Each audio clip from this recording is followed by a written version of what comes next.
Vendredi 27 mai 2022, mesdames et messieurs, bonsoir et bienvenue dans cette nouvelle édition.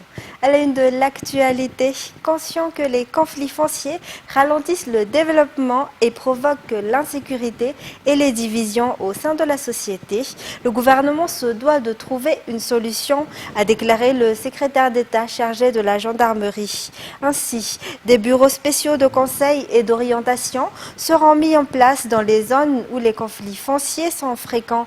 Celui de la région Analanzruf a été ouvert officiellement hier à Fenari-West.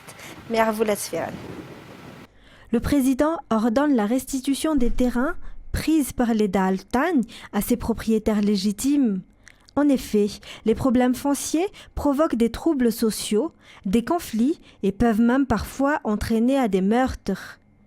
Ainsi, en tant que ministre coach de la région d'Analanzruf, et comme il l'avait promis lors de son passage il y a 2 semaines, le secrétaire d'État chargé de la gendarmerie nationale a officiellement installé hier le bureau spécial de conseil et d'orientation. Cet organe reste un bureau de conseil et n'interfère aucunement dans le travail du service foncier, explique le SEG les Serges. Le bureau est installé au sein du bureau de la Direction régionale des services fonciers et est dirigé par Arson Lido. Ce dernier a été présenté au public hier. Le bureau est ouvert depuis mardi dernier et a déjà traité 10 litiges fonciers. Et puis, un fonds national de contingence sera mis en place prochainement pour faire face aux catastrophes naturelles, selon le ministre de l'Intérieur et de la décentralisation. À travers ce fonds national, des partenaires locaux et étrangers contribueront aux aides pour les sinistrés. Hier, le ministre de l'Intérieur et de la décentralisation, Toukel Justin, et la ministre de la Population, Souafilira Princia, sont venus en aide aux familles sinistrées victimes des intempéries à Manakar. Toujours un reportage de Mervoulet Sfiran. Le Conseil des ministres a décidé de créer un fonds national de contingence ou réserve pour les catastrophes naturelles selon les informations fournies hier par le ministère de l'Intérieur. Ce fonds permet ainsi la contribution des partenaires locaux et étrangers pour faire face aux catastrophes naturelles. Après le passage de ces intempéries, les aides pour les districts et régions touchés continuent. Ainsi, hier, à Saasinak, dans la région Fitvnan, des émissaires du gouvernement ont offert des aides aux familles les plus touchées. 3 régions bénéficieront de cette aide, notamment Fitvnan, Vatvav et la région sud-est. 350 tonnes de riz seront distribuées pour environ 60 000 ménages vulnérables dans ces régions. La ministre Souafilira Princia a remis un don spécial aux femmes Miavtse pour les soutenir et renforcer l'association par la même occasion. Et en économie, la première édition du FestiKite a débuté hier dans la baie de Sakalav à Antranan, une initiative pour redynamiser le secteur touristique à travers l'élargissement des offres, selon le ministre du Tourisme, Fanjasen Amirai. La baie de Sakalav à Atzranan peut accueillir des activités sportives telles que le kitesurf, une discipline sportive qui est bien adaptée aux conditions météorologiques locales. Cela s'est reflété lors du début de la première édition du festival hier. L'événement a été conçu pour accueillir les professionnels du kitesurf du monde entier. Cependant, les Malagasy qui aiment ce sport ne sont pas en reste non plus, car ils sont pleinement impliqués dans la promotion du tourisme à Madagascar. La première édition de ce festival se terminera demain. Éducation à présent. Les épreuves d'éducation physique et sportive du baccalauréat de la capitale se dérouleront du 30 mai au 17 juin. La distribution des convocations a commencé le 23 mai et ceux qui n'ont pas reçu la leur peuvent contacter l'office du baccalauréat. Détails sur les images de Yves Janel. Pour Antananarivo-Ville, ainsi que les districts d'Anpujachim, Avarajan et d'Atsimujan, les épreuves physiques et sportives du baccalauréat auront lieu du 7 au 17 juin dans 6 stades. La distribution des convocations a commencé le 23 mai. Les candidats n'ayant pas reçu la leur d'ici le 7 juin peuvent contacter l'office du baccalauréat ou le chef de centre.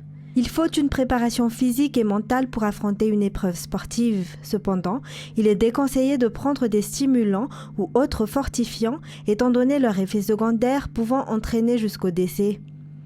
75 143 candidats au baccalauréat sont enregistrés à Tenerife cette année et comme lors des 2 précédentes années, il n'y a pas d'épreuve collective à cause de la Covid. Toujours selon les explications, seulement un accompagnateur par candidat est autorisé. Et à Muramang, les 2 garçons élèves du CEG de Muramang, dans la région Alochamangour, portés disparus depuis le 19 mai 2022, ont été retrouvés et rendus à leur famille.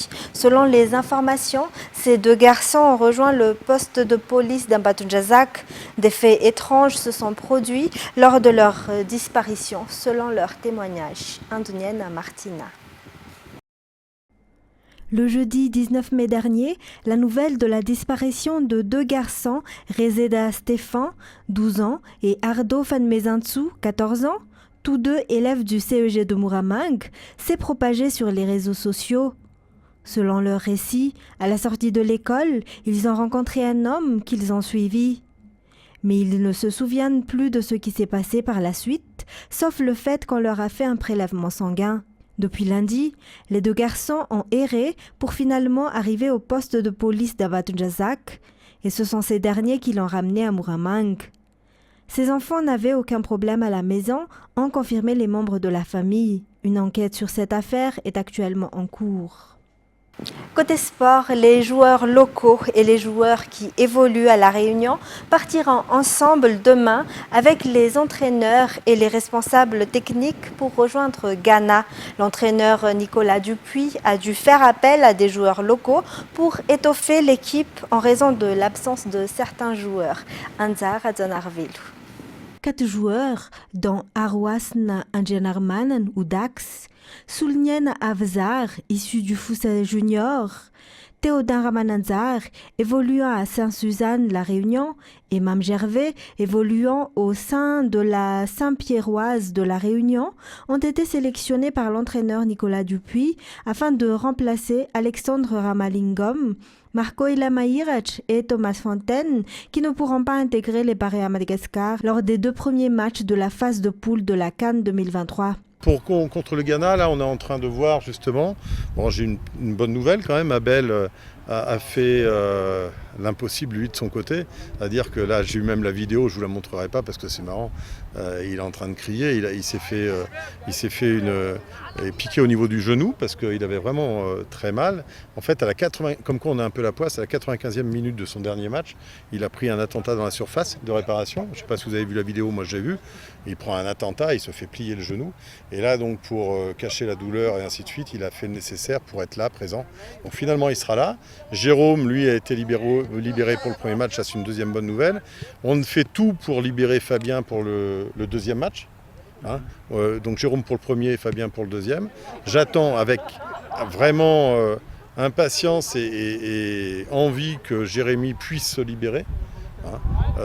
Voilà, parce qu'il faut, bien sûr qu'il faut des jeunes et il y en aura. Et il y aura des belles surprises parce que je suis très content d'eux sur les 2 premiers entraînements. Il y aura des jeunes, mais il faut des cadres autour des jeunes. Voilà. Bien sûr, il y a un rajeunissement, bien sûr, il y aura des locaux, y compris titulaires, je le dis. Toujours selon les explications, l'équipe essaiera au moins de faire un match nul lors du match contre les Black Stars du Ghana qui se tiendra le 1er juin. Tant mieux, nous on est là pour, justement on prend du plaisir à jouer contre des vedettes telles que celle-là. Évidemment qu'il y a des vedettes qui sont ultra favoris, bah, c'est sûr, ils sont dans les 5 meilleures équipes africaines du moment. Bon, mais il n'y a pas si longtemps on a fait match nul à Mamas contre le Sénégal, on a fait match nul contre la Côte d'Ivoire il n'y a pas si longtemps non plus à Tamatave, pourquoi pas contre eux? Pourquoi pas contre eux? Ah. J'aimerais, et on ne sait jamais. Le football est le seul sport collectif qui permet des exploits. Hein. Donc on va essayer de faire l'impossible. Aux dernières nouvelles, la délégation quittera Madagascar demain pour rejoindre Accra, la capitale du Ghana. Si les joueurs venant de la France et d'autres régions rejoindront directement Ghana. Après le match du 1er juin, Madagascar accueillera l'Angola au stade Barea le 5 juin. Et on enchaîne par les actualités internationales. 3 jours après la fusillade qui a fait 21 morts dont 19 enfants au Texas, la NRA organise sa grande messe annuelle en présence de Donald Trump. Si chaque nouvelle tuerie relance le débat autour de la régulation des armes à feu aux États-Unis, la loi est particulièrement permissive dans de nombreux États et la question continue de diviser les Américains. France 24. C'est dans ce magasin que Salvador Ramos a acheté 2 fusils d'assaut quelques jours après ses 18 ans. Des armes de guerre achetées légalement. 2 jours après la fusillade, le patron refuse la présence de tout journaliste sur sa propriété. Un embarras que l'on retrouve chez les habitants d'Uvalde venus rendre hommage aux victimes. Comme ce couple qui connaît personnellement 6 des 9 enfants tués. Moi, je n'aime pas les armes, mais ce n'est que mon avis. Mais j'imagine que si elles sont utilisées de la bonne façon, c'est qu'elles sont nécessaires. Son mari, qui arbore sur son t-shirt l'inscription « Les armes sont mieux que les femmes », pense qu'il y a peu de solutions face à un tireur isolé. C'est notre droit constitutionnel garanti par le second amendement de porter des armes. Il était armé, je ne vois pas bien ce qu'on aurait pu faire de plus, mais je pense que le gouverneur Greg Abbott va travailler et renforcer la sécurité des écoles. Le gouverneur républicain a largement œuvré ces dernières années à faciliter les ventes d'armes. Dans ce groupe de chrétiens venus d'une ville voisine pour aider à l'organisation des funérailles, certains espèrent un changement radical après cette tragédie. Je voudrais que l'on reprenne leurs armes à ceux qui en ont, qu'il n'y ait plus d'armes. Je pense que les seuls qui devraient en porter, ce sont les officiers de police, ceux qui savent vraiment s'en servir. Selon un récent sondage, 54% des Américains souhaiteraient plus de restrictions sur les armes à feu, 16% en voudraient moins et 30% souhaiteraient que les choses restent comme elles sont, ce qui montre bien que malgré l'émotion, le sujet reste source de division au sein de l'opinion publique américaine. Toujours dans ce sens, des militants pour le contrôle des armes à feu et des élus américains se rassemblent devant le Capitole pour appeler à l'action après qu'un adolescent a tué mardi 19 enfants dans une école primaire d'Uvalde à Texas. Interdire les armes, pas les livres. Des centaines de manifestants, de New York à Washington, réclament une nouvelle loi. Des militants, surtout des femmes, parfois très jeunes, se sont réunis, car les fusillades dans les écoles américaines sont en constante augmentation, avec un record l'année dernière, 42 attaques par arme à feu. Je suis ici parce que j'ai peur d'être la prochaine. Qui sera le prochain? Ce sera moi, mes amis, mes camarades. Moi, je suis une lycéenne de 17 ans. Il faut que quelque chose change. Il faut mettre en place des lois. Difficile pourtant d'imaginer une nouvelle législation dans un pays qui compte plus d'armes que d'habitants, et où la NRA, le lobby des armes à feu, est l'association la plus puissante des États-Unis. J'ai vu que certains sénateurs disent que le problème vient des portes de l'école qui n'étaient pas fermées et que nous avons besoin de plus de sécurité et de plus de policiers à l'extérieur. C'est du délire. C'est de la pure folie. Le problème, ce sont les armes. Le président américain Joe Biden veut réguler l'usage de ces armes à feu, mais les républicains et le Sénat bloquent toute nouvelle réforme depuis 7 ans. Et pour terminer, depuis le début de la guerre en Ukraine, les chemins de fer ukrainiens sont un enjeu majeur pour l'évacuation des civils. France 24. Dans un train roulant vers l'est, Alexandre donne un cours de secourisme. 1 et 2 et 3 et 4 et... Les participants sont tous des employés des chemins de fer ukrainiens en mission humanitaire.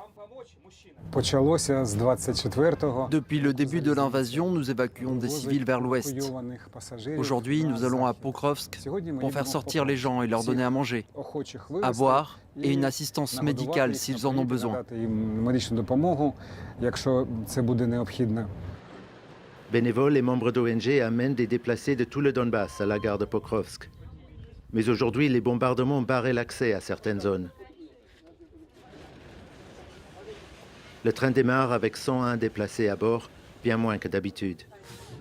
Ils ont amené autant de personnes que possible des endroits qu'ils ont pu atteindre. Comme presque tous ici, Lyudmila et sa mère ne voulaient pas partir. Comme ma mère est invalide et que tout était organisé pour elle à la maison, c'était très compliqué. Et puis qui veut partir d'ailleurs? Personne ne veut laisser sa maison.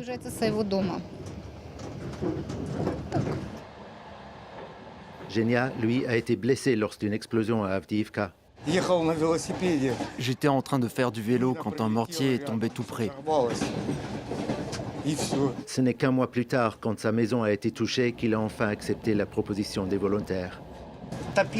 Je n'ai jamais vu un minibus aller aussi vite. C'est parce qu'il y avait des tirs le long de notre route. Et pas n'importe lesquels. Des tirs d'artillerie. Plus loin, Alexandre rencontre une famille de sa ville natale, Bakhmout. C'est devenu beaucoup plus intense. Les combats de 2014 étaient des jeux d'enfants comparés à ça. J'ai entendu dire que les Russes voulaient prendre l'Ukraine en 3 jours. Eh bien, c'est complètement raté.